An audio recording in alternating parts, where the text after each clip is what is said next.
इसलिए क्योंकि बहुत सारे भगत भाई क्या करते हैं, बात बात पे सतलोक आश्रम मैनेजमेंट के वहां पे प्रार्थनाएं लगाते हैं और वहां से जो भी जवाब आता है बेचारों को ज्योति का या पाठ का, उस हिसाब से बेचारे वो ज्योति पाठ करवाते हैं कहीं न कहीं से दुखी होके। तो दास का कहने का मतलब है कि आप लोगों को प्रार्थनाओं के नाम पर भी लूटा जा रहा है। पिछले 4 साल से आप लोगों से लूट की जा रही है प्रार्थनाओं के नाम पे कि आपकी हिसार जेल में गुरुजी से प्रार्थना हो जाएगी, गुरुजी ने ये जवाब दे दिया, गुरुजी ने वो जवाब दे दिया। ऐसा कोई नहीं है, ऐसा कोई सिस्टम नहीं है और ना ही आप लोगों की हिसार जेल में गुरुजी के पास कोई प्रार्थना जाती है। आप लोगों को ठगा जा रहा है, आप लोगों के साथ विश्वासघात किया जा रहा है, आप लोगों की गुरुजी के ऊपर जो श्रद्धा भाव विश्वास है उसके साथ कुठाराघात किया जा रहा है। दास आपको बताता है, संत रामपाल जी महाराज जी के आशीर्वाद से उन्होंने जो बुद्धि दास को बख्शी है उस आधार से दास बताता है कि ये कितना बड़ा षड्यंत्र है और ये क्या माजरा है ये प्रार्थनाओं का। पुण्यात्माओं, आप जी विचार करना, संत रामपाल जी महाराज जी से हिसार जेल में मिलने का केवल बुधवार और शनिवार 2 दिन का ही समय है, जहां तक दास को ध्यान है। दिन चाहे कोई भी हो, लेकिन सप्ताह में केवल 2 ही दिन मिलने का समय दिया जाता है कोर्ट के द्वारा लीगली रूप से, और मिलने का समय केवल 10 मिनट से ऊपर का नहीं है। इतना भी दास को पता है, चाहे वकील हो चाहे उनके परिवार वाले हों। अब पुण्यात्मा विचार करो, यदि वकील संत रामपाल जी महाराज जी से मिलने जाएगा तो वकील को तो संगत की प्रार्थनाओं से कोई मतलब होता ही नहीं है, ना होगा, वो तो अपनी वकालत से संबंधित ही काम करेगा, उसके लिए वो भी समय कम पड़ जाएगा। तो वकील कोई किसी की प्रार्थना लगाएगा या उसका जवाब लाएगा, ये बिल्कुल असंभव है, नामुमकिन है। इस बात को आप बिल्कुल क्रॉस मार दो। बचे संत रामपाल जी महाराज जी के कलयुगी परिवार वाले, उनकी बेटा, उनका बेटा, वो बेटा तो भगोड़ा है, एक अंदर है, वो तो जा ही नहीं सकते, ना महेंद्र जा सकता। केवल उनकी जो सांसारिक लोक में हम जिनको उनकी पत्नी कहते हैं अनारो माई, या उनकी बेटी कहते हैं मंजू अंजू, या जो बाल बच्चे हैं उनके परिवार से, वो जाते हैं। तो पुण्यात्माओं, उनको 10 मिनट का टाइम मिलता है। सप्ताह में 2 बार मिलाई होती है, 10-10 मिनट का टाइम मिलता है, यानी 7 दिन में केवल 20 मिनट तक ही वे संत रामपाल जी महाराज जी से रूबरू हो सकते हैं। अब पुण्यात्माओं, पहली बात तो ये कि 20 मिनट में तो संत रामपाल जी महाराज जी के कलयुगी परिवार वालों का खुद का रोना धोना ही पूरा नहीं होता। ये एक दूसरे की शिकवे शिकायत, गुरुजी उसने ये कर दिया, गुरुजी वो मेरी ये बात नहीं मान रहा, गुरुजी उसने ये कर दिया, ये अपना रोना धोना ही पूरा नहीं कर पाते 10 मिनट में वहां पे। और यदि 2-4 मिनट का समय बच भी गया तो फिर पवन दास, कर्णदास, रामचंद्र दास, हम जो सत्सेवक हैं, फिर हमारी शिकायतें, तो इनके पास समय तो है ही नहीं संगत की प्रार्थना करने का।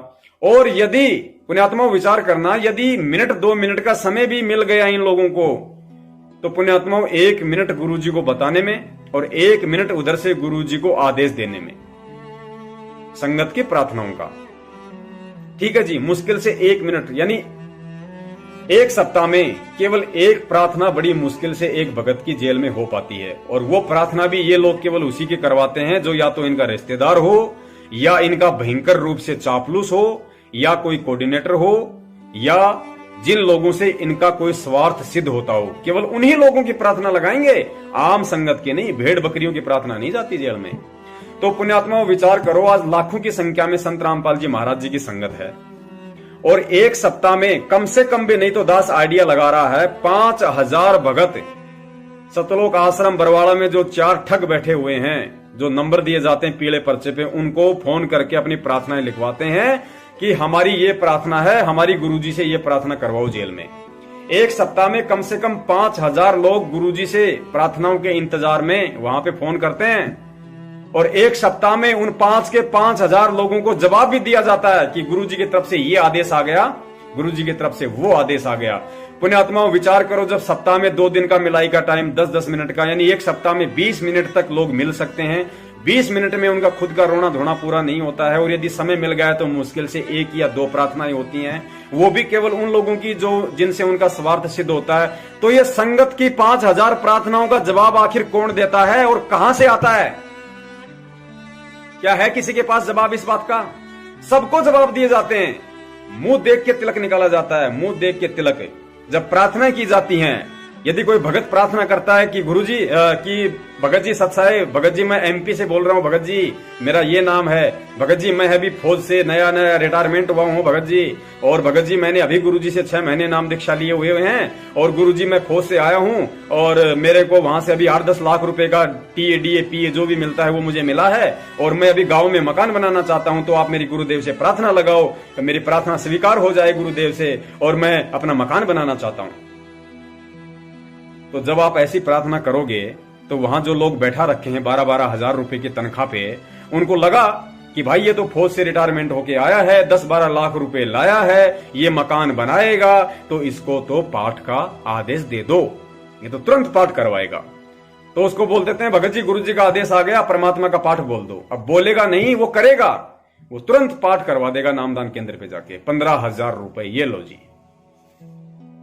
फिर एक मेरे जैसा गरीब सा भगत है, भगत जी दास का काम धंधा नहीं चल रहा, भगत जी दास बहुत परेशान है, भगत जी 4 साल से परमात्मा से जुड़ा हुआ है, भगत जी दास का वो भी बीमार रहता है, दास की भी तबीयत ठीक नहीं रहती, भगत जी हम क्या करें, हम बहुत दुखी हैं भगत जी, कोई हमारी हेल्प भी नहीं करता भगत जी हमारी गुरु जी से प्रार्थना लगाओ भगत जी। तो उसको जवाब दिया जाता है कि भाई गुरु जी का आदेश आ गया कि तू अपनी भक्ति बढ़ा, तू अपनी भक्ति बढ़ा। उसको ये नहीं कहते कि तू पाठ करवा, तू ज्योति करवा, क्योंकि उन डाकुओं को पता है कि ये तो खुद ही गंगू तेली है, ये कहां से तेरे को ज्योति करवा देगा, पाठ के पैसे दे देगा, ये तो खुद ही गंगू तेली है, खुद ही मांगता फिर रहा है, तो ये कहां से पाठ करवा देगा। तो उसका मुंह देख के तिलक निकाल देते हैं कि भगत जी तू तेरी भक्ति बढ़ा, गुरु जी का आदेश है। तो पुण्यात्माओं, ऐसे आप लोगों की प्रार्थनाओं के ऊपर आप लोगों को जवाब दिए जाते हैं। ये लूट पाट चल रही है, ये धंधा चल रहा है ये। अब बताओ, गुरुजी से तो आपकी एक भी प्रार्थना नहीं होती जेल में, और मान लीजिए 20 मिनट में भक्तों की प्रार्थना होती है सप्ताह में, तो पुण्यात्माओं 20 मिनट में 20 प्रार्थनाओं से ज्यादा नहीं हो सकती किसी भी हाल में। तो बताओ फिर 5,980 प्रार्थनाओं के जवाब कौन देता। ये बहुत बड़ा धंधा चल रहा है, आप लोगों को ठगा जा रहा है, आप लोगों के विश्वास के साथ विश्वासघात किया जा रहा है, आप लोगों की भावनाओं पर कुठाराघात किए जा रहा है। और जब आप लोग प्रार्थना करते हो और आपकी प्रार्थना वहां से जवाब आ जाता है, आप पाठ भी करवा देते हो, आप ज्योति भी करवा देते हो, उसके बाद भी जब आपके कार्य सिद्ध नहीं होते हैं तो फिर आप अपने गुरु पे शंका करते हो, आप भक्ति पे शंका करने लग जाते हो, जो काल भगवान चाहता है। इसी तरीके से वो सूक्ष्म चाल चलता है। भगत सोचेगा कि मैंने 5 बार मैंने गुरु जी के पास प्रार्थना लगा दी, मैंने 2 पाठ करवा दिए, मैंने ज्योति भी करवा दी, फिर भी परमेश्वर मेरी क्यों नहीं सुन रहा, क्या मेरी भक्ति गलत है, या मैं गलत हूं, या भगवान गलत है। पुण्यात्माओं, फिर वो शंका के बीच काल भगवान उस आत्मा के अंतःकरण में बोने लग जाता है, और ऐसे धीरे धीरे उस आत्मा की आस्था गुरुदेव से हटने लग जाती है, जो काल चाहता है। तो ये काल भगवान का सुनियोजित षड्यंत्र है, ये उसकी चाल है। यदि आप लोग इसको समझ जाओगे तो बहुत अच्छी बात है। पुण्यात्माओं, पहली बात तो परमेश्वर अंतर्यामी है, और अंतर्यामी को यदि कोई प्रार्थना लगाता है तो वो भगत नहीं है। कहते हैं अंतर्यामी एक तू आत्म के आधार, जो तुम छोड़ो हाथ तो मोय कौन उतारे पार। हम लोग वाणियां पढ़ते हैं परमात्मा की कि चीटी पायल बाजे पैर, साहेब सुनता है सब लहर। और एक वो मुसलमान भाइयों की वाणी पढ़ते हैं कि मुल्ला देवे बंक क्या बैरा हुआ खुदाए। एक वाणी है, दास को ध्यान नहीं है इस तरीके से, कि मुल्ला मस्जिद पे चढ़ के माइक से अल्लाहू अकबर करता है, तो कबीर साहिब जी की वाणी है क्या बैरा हुआ खुदाए। कंखर पत्थर जोड़ के मस्जिद दी बदाए, ताते मुल्ला बंक दे क्या बैरा हुआ खुदाए। तो क्या खुदा बैरा है? अरे हमें तो संत रामपाल जी महाराज जी ने तत्व ज्ञान देके साबित कर दिया कि परमात्मा अंतर्यामी है। वो सूक्ष्म से सूक्ष्म जीव की भावनाओं को भी समझता है, उसकी अंतःकरण की आवाज को भी परमात्मा सुनता है, जानता है। चीटी पायल बाजे पैर, साहेब सुनता है सब लहर। गुरुजी ने बताया कि पहली बात तो चीटी के पैर में पायल बांधी नहीं जा सकती, अगर पायल बांधी तो पायल होगी कितनी, दिखाई भी नहीं देगी। फिर उस पायल की आवाज क्या होगी? अरे जब परमेश्वर उसकी पायल की आवाज भी सुन लेता है, तो क्या नालायको तुम उसके बच्चे हो, नाम दीक्षा ले रखी है, उसके बच्चों के अंतःकरण की आवाज नहीं सुनेगा वो परमात्मा? लेकिन हमें विश्वास नहीं है, हमें तो लुटना है, हमें तो ठगाना है। कबीरा आप ठगाइए और न ठगिए कोई, आप ठगाई सुख होते हैं और ठगे दुख होई। भगत को कहते हैं भगत तो ठग ले, ठगे नहीं किसी को। अरे जानबूझ के ठगाने वाला भगत नहीं, मूर्ख होता है। कबीर साहब ने ये नहीं कहा कि तुम जानबूझ के ठगाओ, जानबूझ के ठगाने वाला मूर्ख होता है। तो हम तो मूर्ख बन रहे हैं आज, जानबूझ के ठगा रहे हम। और जो व्यक्ति संत रामपाल जी महाराज जी के पास हिसार जेल में यदि प्रार्थना लगवाता है तो वो भगत नहीं है, वो संत रामपाल जी महाराज जी को अंतर्यामी नहीं मानता है। ये 100% सत्य है। यदि वो संत रामपाल जी महाराज जी को या कबीर परमेश्वर को अंतर्यामी मानता तो अपने हृदय से, अपनी अंतःकरण से, अपने घर पे बैठ के परमात्मा से प्रार्थना करता। क्योंकि सतगुरु देव जी ने सत्संगों में बोल रखा है कि परमात्मा केवल आत्मा की सुनता है, मन की नहीं सुनता। तो फिर हम जो रोज संध्या आरती करते हैं, जो मंत्रों का जाप करते हैं, फिर वो कौन सुनता भाई? फिर तो कोई सुनता ही नहीं, क्योंकि गुरु जी तो वही सुनेंगे जो उनको बताई जाएगी, जो उनसे प्रार्थना लगाई जाएगी। अरे गुरु जी ने एग्जाम्पल दिया कि 6 महीने का बच्चा होता है, वो बच्चा अपने बाप से ये नहीं कहता कि मेरे को सर्दी आ गई अब स्वेटर ला के दो, या अब मेरे को जूते ला के दो, मेरे को मोजे ला के दो, मेरे को दूध पिलाओ। वो नहीं कहता। लेकिन उसके माँ को, उसके बाप को सब पता है कि अब इस बच्चे को किस समय क्या जरूरत है। जब बच्चा स्कूल में जाने लायक हो जाता है तो उस बच्चे को नहीं पता कि मैं अब स्कूल जाऊंगा। उसके माँ बाप को पता है कि मुझे बच्चे ने स्कूल भेजना है, इसका लिए इसका बस्ता लेके आना है, इसके पानी की बोतल लानी है, इसका टिफिन लेके आना है, इसकी ड्रेस सिलवानी है, इसका टाई बेल्ट लेके आना है, इसकी बुक्स लेके आनी है। उस बच्चे को नहीं पता होता, उस माँ बाप को पता होता, क्योंकि माँ बाप उस बच्चे के लिए अंतर्यामी है। तो पुण्यात्माओं, हम अपने गुरुदेव को अंतर्यामी नहीं मान रहे यदि हम उनसे प्रार्थनाएं लगवा रहे हैं तो जेल में। इसका मतलब हम उनको जो बताएंगे तभी उनको मालूम पड़ेगा, अन्यथा उनको हमारे दुख दर्द का कोई पता नहीं है, ना हमारा दुख दर्द उनको बताए बिना ठीक होने वाला है। तो ये उन भक्तों की शंकाओं का समाधान था जो बात बात पे और सतलोक आश्रम मैनेजमेंट के ठगों के पास फोन करके लुटते रहते हैं फालतू में। अगर आप भगत हैं, आपको परमेश्वर पे विश्वास है, आपको इस भक्ति पे विश्वास है, तो आज के बाद कभी प्रार्थना मत करना। अगर प्रार्थना करनी है तो अपने अंतःकरण से करो, अपनी आत्मा से करो। अरे पुण्यात्मा, विचार करो, जब द्रौपदी का चीरहरण हो रहा था और जब दुशासन उसका चीर खींचने के लिए तैयार हुआ तो पुण्यात्मा उसने कौन से वकील से प्रार्थना लगाई थी? द्रौपदी ने कौन से सतलोक आश्रम मैनेजमेंट हरियाणा के ठगों के नंबरों पे फोन करके कहा था कि परमात्मा को बताओ दुशासन मेरा चीर खींच रहा है, मेरी रक्षा करे? बताया था क्या द्रौपदी ने? लेकिन फिर भी परमेश्वर ने श्री कृष्ण जी के रूप में आके उसकी रक्षा की। जब प्रहलाद भगत को गर्म खंबे से लिपटाया जा रहा था, जब होलिका उसको गोद में लेके बैठ रही थी, जब उसको पहाड़ से नीचे गिराया जा रहा था, तो प्रहलाद भगत ने कब कहा था? कब वो नामदान केंद्रों पे गया था? कब उसने गुरुजी की बेटी के पास फोन किया था कि कबीर परमात्मा से मेरी अरदास लगाओ या विष्णु जी से मेरी अरदास लगाओ कि मेरे को यहां पे परेशान किया जा रहा है, मेरे को तकलीफ दी जा रही है? लेकिन अंतर्यामी परमात्मा ने उस आत्मा की भी रक्षा की। अरे और तो और, जिसको मानव शरीर भी नहीं था, टटहीरी पक्षी, महाभारत के युद्ध में परमात्मा ने उसके बच्चों की रक्षा की, उसके अंडों की रक्षा की।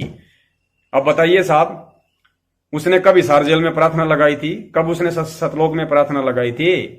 उसने अपनी अंतःकरण से, अपनी अंतर आत्मा से, अपनी सच्ची आत्मा से उसने ईश्वर को याद किया था। उसको तो यह भी नहीं पता था कि भगवान कौन है। तो पुण्यात्माओं, जब परमेश्वर उन ज्ञानहीन आत्माओं की सुन सकता है, उन नाम रहित द्रौपदी और प्रहलाद की सुन सकता है, मीराबाई ने जहर पिया जिस समय उसने नाम नहीं ले रखा था, जब परमेश्वर उसकी सुन सकता है, उसके जहर को अमृत बना सकता है, टटीरी के अंडों की रक्षा कर सकता है, तो हमें कहां विश्वास है हम गधों को? फिर हम क्यों बार बार प्रार्थना लगा रहे हैं? अरे हम तो डायरेक्ट उस परमात्मा के संपर्क में आ गए, हमने तो डायरेक्ट उस भगवान से नाम दीक्षा ले ली। फिर हम उस परमात्मा को बताएंगे कि हमारे साथ ये हो रहा है, हमारे साथ ये परेशानी है, हमें ये प्रॉब्लम है। इसका मतलब अभी तक हमने प्रहलाद, द्रौपदी और टटीरी से ज्यादा भी भगवान को नहीं माना, ना जाना, ना पहचाना। हम संत रामपाल जी महाराज जी को द्रौपदी से ज्यादा नहीं मानते, द्रौपदी भी ज्यादा मानती थी परमात्मा को, हम नहीं मानते आज। प्रहलाद भगत को ज्यादा विश्वास था अपने भगवान पे, जितना आप और हमें आज नहीं है। वो टटीरी पक्षी की आत्मा अच्छी थी, उसके श्रद्धा भाव अच्छे थे, जितने आज आप और हमारे नहीं है। अगर होते तो आप परमेश्वर को परमेश्वर मान के भक्ति करते कि मेरा मालिक अंतर्यामी है, अपने बच्चे का दुख दर्द उससे छुपा हुआ नहीं है, वो चाहेगा जब ठीक करेगा, चाहेगा जब ठीक करेगा, ना करे तो ना करे। जिस दिन मैंने उनसे नाम दीक्षा ली थी, ये भक्ति मैंने ग्रहण की थी उनसे, उस दिन मैंने उनसे कोई एग्रीमेंट नहीं किया था कि यदि मेरे ऊपर कोई समस्या आ गई तो आप मेरी रक्षा करोगे। उसकी मौज, समर्थ की, उस धनी की मौज, वो करे तो करे, नहीं तो ना करे। जब आपको ज्ञान हो गया कि भक्ति सत्य है, ज्ञान सत्य है, मंत्र सत्य है, साधना सत्य है, गुरु सत्य है, भगवान सत्य है, तो किसी से कोई डिमांड नहीं, चाहे परमात्मा एक टाइम का खाना दे, चाहे एक टाइम भूखा रखे। हमें इतना विश्वास होना चाहिए जिस परमेश्वर ने हमें भजन दिया है, जिस परमेश्वर ने हमें भजन दिया है, तो भोजन भी हमें वो देगा। दुख तकलीफें हमारी वो दूर करेगा, उससे कुछ भी छुपा हुआ नहीं है। लेकिन यदि फिर भी हम उससे प्रार्थना लगाते हैं तो हम लोग ठगे जा रहे हैं। तो ये हमारी अपनी मूर्खता है, हम लोगों की अपनी नादानी है, हमारी छोटी सोच है, क्योंकि हमने अभी परमात्मा को परमात्मा नहीं समझा।